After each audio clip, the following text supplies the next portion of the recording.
અરે ઓછું નાક પણ અસલી નાક. MDH કાશ્મીરી લાલ મરચાની powder. MDH.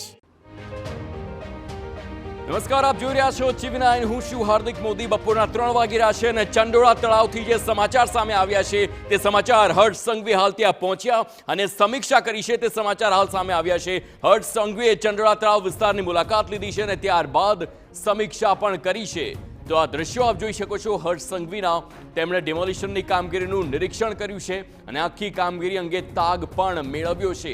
Ahmedabad police commissioner પાસેથી તેમણે માહિતી મેળવી. તોડી પડાયેલા દબાણોનું હર્ષ સંઘવીએ ખુદ નિરીક્ષણ કર્યું છે. છેલ્લા 2 દિવસથી ચાલી રહી છે ડિમોલિશનની કામગીરી. આ વિસ્તારમાં ગુનાખોરી સાથે સંકળાયેલા લોકો વસતા હતા.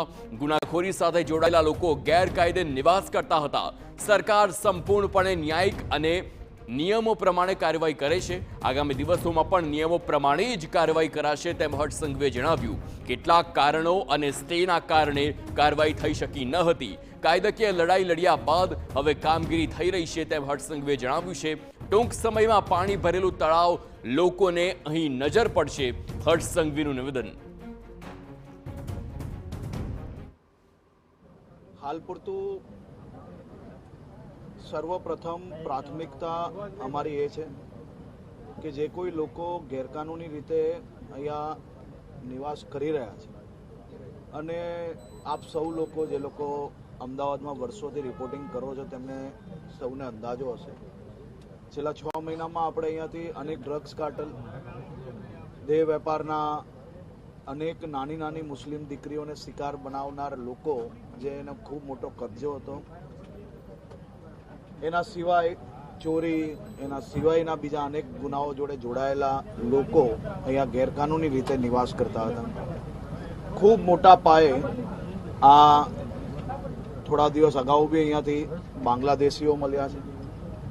5 મહિના પહેલા બી ખૂબ મોટા પાયે બાંગ્લાદેશીઓને અહીંયાથી પકડવામાં આવેલા હતા. એમાંથી મોટા ભાગના લોકોને ડિપોર્ટ કરવામાં અમદાવાદ પોલીસને સફળતા પ્રાપ્ત થઈ છે. હું માત્ર ને માત્ર એટલું જ કહીશ કે ભૂપેન્દ્રભાઈ પટેલની સરકાર એ સંપૂર્ણપણે ન્યાયિક રીતે અને નિયમો પ્રમાણે સંપૂર્ણ કાર્યવાહી કરતી આવી છે. આવનારા દિવસોમાં બી કોઈ બી જગ્યા પર સંપૂર્ણ નિયમ આધારિત જ કાર્યવાહી કરવામાં આવશે. વર્ષોથી અનેક કારણોસર, અનેક સ્ટેના કારણે આ સૌ લોકોને અહીંયા કબજો કરવાનો અવસર પ્રાપ્ત થયો હતો. પરંતુ કાયદાકીય લડાઈઓ લડીને રાજ્ય સરકારે બધા જ સ્ટે વેકેન્ટ કરીને કાલે ચંદોલા તળાવની આસપાસનું ખૂબ મોટું એન્ક્રોચમેન્ટ ક્લિયર કરવામાં સફળતા પ્રાપ્ત થઈ છે. આવનારા દિવસોમાં જૂનું અમદાવાદ, એટલે કે જ્યાં તળાવ પાણી ભરેલું સૌને નજરે પડતું હતું, ફરી એકવાર એ દિશામાં મહાનગરપાલિકા લઈ જવા માટે આ કામ. તો આપે સાંભળ્યું કે કયા પ્રકારની કામગીરી થઈ રહી છે અને હર્ષ સંઘવીએ જણાવ્યું છે કે આખો આ જે વિસ્તાર હતો તેમાં ગુનાખોરી પણ ચાલતી હતી. ચંડોળા તળાવ વિસ્તારમાં સતત બીજા દિવસે ડિમોલિશનની કામગીરી હાલ ચાલી રહી છે.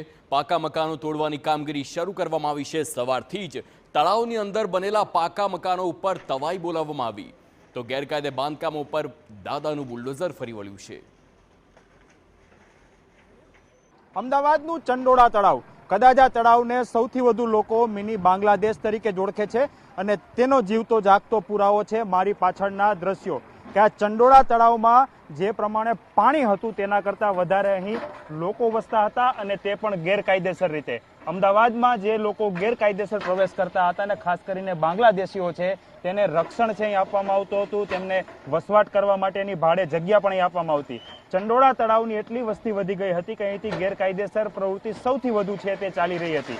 પરંતુ હવે આ ચંડોળા તળાવનું મિની બાંગ્લાદેશ છે જાણે કે ભૂતકાળ બની જશે અને ફરીથી આ ચંડોળા તળાવ છે તે જીવંત થશે. જે રીતના ડિમોલેશન કરવામાં આવ્યું છે, આ બીજી તરફના એ દ્રશ્યો છે કે જ્યાં જે બાજુ જુઓ ત્યાં કાટમાળ જ કાટમાળ છે, નજરે ચડે છે. કેમ કે સૌથી વધુ આ વિસ્તાર છે અને આ જે બંગાળી વસાહત તરીકે ઓળખાતો એરિયા છે તેને જે છે ગેરકાયદેસર દબાણ કરી તળાવમાં અને અહીં કાચા પાકા મકાનો અને ઝૂંપડાઓ બનાવવામાં આવ્યા હતા અને અહીં છે લોકો ગેરકાયદેસર રીતે વસવાટ કરતા હતા અને હવે આ તમામ ઉપર દાદાનું બુલડોઝર ફરી ચૂક્યું છે અને જે વધુના જે મકાનો છે તેના ઉપર અત્યારે ડિમોલેશનની કાર્યવાહી ચાલુ છે. પરંતુ આ 5.5 થી 6 કિલોમીટરનો એરિયા છે, ત્યાં સૌથી વધુ અસામાજિક પ્રવૃત્તિઓ, આતંકવાદી પ્રવૃત્તિઓ, આ તમામ સાથે જોડાયેલા લોકો, કુખ્યાત આરોપીઓ છે તેઓ પણ અહીંથી મળી આવ્યા છે. મહત્વનું છે કે જે રીતે હવે આ તળાવનું બ્યુટિફિકેશન કરવાનું છે ને તે પહેલા અમદાવાદના ઇતિહાસનું સૌથી મોટું ડિમોલેશન છે તે અહીં અત્યારે ચાલી રહ્યું છે અને આગામી દિવસોમાં પણ આ શરૂ રહેશે. જ્યાં સુધી તળાવનું પાણી દેખાઈ નહીં જાય, એટલે કે જ્યાં સુધી આ તમામ ગેરકાયદેસર વસ્તી છે તે ચોખ્ખી નહીં થઈ જાય, ત્યાં સુધી આ જ પ્રમાણે છે દાદાનું બુલડોઝર ફરતું રહેશે. કેમેરા પર્સન ઇમરાન શેખ સાથે હરીન માત્રાવાડિયા, TV9 અમદાવાદ. તો જ્યાં સુધી તળાવમાં પાણી નહીં દેખાય, જ્યાં સુધી નર્મદાનું પાણી તળાવ સુધી નહીં પહોંચે, ત્યાં સુધી આ કાર્યવાહી યથાવત રહેશે અને આ દ્રશ્યો પણ એ વાતનો પુરાવો છે.